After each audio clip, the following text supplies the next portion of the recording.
손흥민 선수가 유럽 무대에 첫 발을 내디딘 지도 어느덧 17년이라는 시간이 흘렀습니다. 치열한 생존 경쟁이 벌어지는 유럽 빅리그의 한복판에서 17년을 버틴다는 것, 이건 단순히 실력이 좋다는 뜻을 넘어 사실상 기적에 가까운 기록입니다. 당시 손흥민의 앞길을 가로막았던 이른바 역대급 천재라 불리던 라이벌들, 여러분은 혹시 기억하시나요? 화려한 기술과 압도적인 몸값을 자랑하며 손흥민을 벤치로 몰아냈던 그들이었지만 현재 그들의 근황을 추적해본 결과 저는 정말 소름이 돋고 말았습니다. 누군가는 이름조차 생소한 변방 리그로 밀려났고 또 누군가는 30도 안 된 나이에 은퇴를 선택하며 축구계에서 완전히 자취를 감췄기 때문입니다. 오직 손흥민만이 그 잔혹한 서바이벌 게임에서 끝까지 살아남아 여전히 세계 최고의 자리를 지키고 있습니다. 자, 지금부터 그 충격적인 격차를 데이터와 증거로 하나씩 증명해 보이겠습니다. 그렇다면 18살 소년 손흥민이 마주했던 첫 번째 거대한 벽은 누구였을까요? 그 전설적인 천재의 초라한 현재를 확인해 보시죠. 함부르크의 거대한 벽, 파울루 게레로. 2010년 당시 18살 손흥민의 앞에는 페루 축구 역사상 최고의 스트라이커라 불리는 파울루 게레로가 버티고 있었습니다. 당시 26살로 공격수로서 최전성기를 누리던 게레로는 분데스리가에서만 이미 100골 넘게 집어넣은 그야말로 검증된 킬러였습니다. 함부르크의 중앙 공격진은 완전히 그의 동무대였고 어린 손흥민은 그저 게레로의 옆자리에서 아주 제한적인 기회만을 엿봐야 했죠. 하지만 2012년 여름 축구계를 깜짝 놀라게 한 기이한 이적이 발생합니다. 유럽 빅리그에서 충분히 더 뛸 수 있었던 28살의 게레로가 갑자기 독일을 떠나 브라질 리그로 이적해버린 겁니다. 표면적인 이유는 팀의 변화였지만 실상은 달랐습니다. 바로 그 시즌 손흥민 선수가 리그 12골을 몰아치며 팀 내 최다 득점자로 우뚝 섰기 때문입니다. 결국 무서운 신예였던 손흥민과의 주전 경쟁에서 밀려난 천재는 그렇게 유럽 무대를 등지고 떠나갔습니다. 게레로는 그 이후 다시는 유럽 빅리그로 돌아오지 못했고 2021년 쓸쓸히 은퇴를 선언하며 역사의 뒤안길로 사라졌습니다. 하지만 손흥민의 앞길을 막았던 건 중앙 공격수뿐만이 아니었습니다. 측면에서 피 말리는 자존심 대결을 펼쳤던 또 다른 천재들은 과연 어떻게 되었을까요? 사라진 유망주들, 엘리아와 바이스터. 사실 게레로보다 더 직접적으로 손흥민의 자리를 위협했던 선수들은 따로 있었습니다. 바로 네덜란드 국가대표 출신의 엘레로 엘리아와 독일 축구의 미래라 불리던 막시밀리안 바이스터였죠. 엘리아는 유벤투스에서 건너온 특급 윙어였고 바이스터는 함부르크 유스 출신으로 전 독일이 주목하던 최고의 유망주였습니다. 포지션까지 겹쳤던 만큼 당시 현지 언론들은 손흥민이 이들을 넘어서기란 불가능할 것이라는 비관적인 전망을 내놓기도 했습니다. 하지만 결과는 어땠을까요? 2012에서 2013 시즌 손흥민 선수가 리그 12골을 터뜨리며 폭발할 때 엘리아는 단 5골, 바이스터는 고작 2골에 그치고 말았습니다. 말 그대로 압살해버린 겁니다. 이후 경쟁에서 밀려난 엘리아는 터키 리그를 전전하다 사실상 은퇴했고 독일의 천재라던 바이스터 역시 하부 리그를 전전하며 축구 팬들의 기억 속에서 완전히 사라졌습니다. 천재라 불리던 그들이 하나둘씩 무너질 때 손흥민은 비웃음 섞인 비판들을 잠재우고 더 큰 무대인 레버쿠젠으로 당당히 입성하게 됩니다. 그렇게 독일 무대를 정복한 손흥민은 마침내 세계 최고의 리그 프리미어리그에 입성합니다. 그런데 그곳엔 독일과는 비교도 안 될 만큼 영악하고 잔인한 경쟁자들이 기다리고 있었습니다. 손흥민만 홀로 살아남은 소름 돋는 이유. 여러분, 이제부터가 진짜입니다.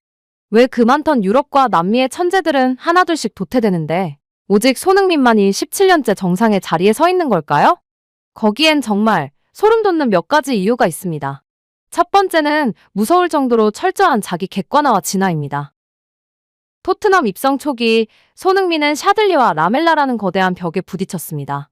당시 주전 윙어였던 샤들리는 피지컬이 압도적이었고 라멜라는 화려한 기술로 팀의 기대를 한몸에 받았죠. 보통의 선수라면 여기서 좌절했겠지만 손흥민은 자신의 스타일을 완전히 뜯어고쳤습니다. 단순히 빠른 윙어에서 양발을 자유자재로 사용하는 월드클래스 피니셔로 스스로를 재설계한 겁니다. 결국 샤들리는 웨스트브롬으로 밀려나며 잊혀졌고 라멜라는 세비야를 거쳐 그리스 리그로 떠났지만 손흥민은 여전히 프리미어리그의 왕으로 군림하고 있습니다. 두 번째 이유는 사생활을 통제하는 강철 같은 절제력입니다.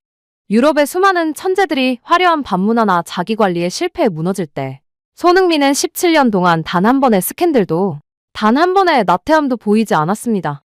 오직 축구만을 위해 설계된 그의 루틴은 동료들 사이에서도 기계 같다는 말이 나올 정도였죠. 전문가들은 말합니다. 천재는 많지만 17년 동안 자신을 깎아내며 매일같이 진화하는 천재는 손흥민이 유일하다라고 말이죠. 이것이 바로 그를 무시했던 수많은 천재들이 사라질 때 손흥민만이 끝까지 살아남아 전설이 된 진짜 비결입니다. 그렇다면 이 믿기 힘든 생존 드라마를 지켜본 전 세계 축구 팬들의 반응은 어떨까요? 영국과 독일 현지의 생생한 목소리를 지금 바로 확인해 보시죠. 전 세계가 경악한 위대한 생존. 자, 이 놀라운 생존 드라마를 목격한 전 세계 축구 팬들의 반응은 그야말로 뜨겁습니다.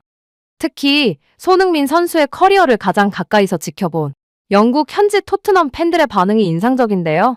한 현지 팬은 커뮤니티를 통해 이렇게 고백했습니다. 솔직히 인정하겠다. 라멜라가 처음 왔을 때 나는 그가 손흥민보다 더 크게 성공할 줄 알았다. 하지만 10년이 지난 지금 라멜라는 잊혀졌고 손흥민은 우리의 영원한 캡틴이 되었다.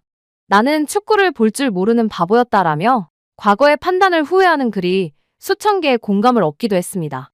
독일 현지 반응 또한 크게 다르지 않습니다. 함부르크 시절을 기억하는 한 독일 팬은 바이스터나 엘리아가 독일 축구의 미래인 줄 알았지만 그들은 금방 시들어버렸다. 하지만 한국에서 온 그 소년만은 독일을 넘어 프리미어리그의 왕이 되었다. 이것은 축구 역사상 가장 위대한 성실함의 승리다라며 극찬을 쏟아냈습니다. 해외 유력 매체들의 분석도 날카롭습니다. 수많은 천재들이 혜성처럼 나타났다 사라지지만 손흥민은 태양처럼 그 자리를 지키고 있다는 기사가 연일 보도되며 그의 꾸준함의 경의를 표하고 있죠. 이처럼 전 세계는 지금 단순히 축구를 잘하는 선수를 넘어 시간과 경쟁을 모두 이겨낸 살아있는 전설 손흥민에게 뜨거운 박수를 보내고 있습니다. 그렇다면 17년이라는 긴 세월 동안 모든 경쟁자를 뒤로하고 홀로 우뚝 선 손흥민은 우리에게 어떤 마지막 메시지를 던지고 있을까요? 17년의 생존이 남긴 위대한 교훈. 우리는 오늘 수많은 천재들을 집어삼킨 잔혹한 유럽 축구의 생존사 속에서 오직 손흥민만이 살아남을 수 있었던 소름 돋는 이유들을 살펴봤습니다. 그가 보여준 것은 단순한 축구 실력이 아니었습니다. 그것은 꺾이지 않는 마음, 그리고 스스로를 끊임없이 단련하는 절대적인 성실함이었습니다. 17년 전 독일의 이름 없는 소년이었던 손흥민은 이제 전 세계가 우러러보는 거대한 산이 되었습니다. 함께 달렸던 동료와 라이벌들이 하나둘씩 경기장을 떠나고 잊혀질 때 그는 여전히 프리미어리그의 차가운 새벽 공기를 가르며 누구보다 먼저 훈련장에 나타납니다. 이것이 우리가 손흥민이라는 이름 앞에 전설이라는 수식어를 붙이는데 주저하지 않는 진짜 이유입니다. 천재는 짧게 빛나지만 전설은 영원히 타오릅니다. 손흥민 선수가 써내려가는 이 위대한 생존 드라마는 앞으로도 오랫동안 우리들의 자부심으로 남을 것입니다.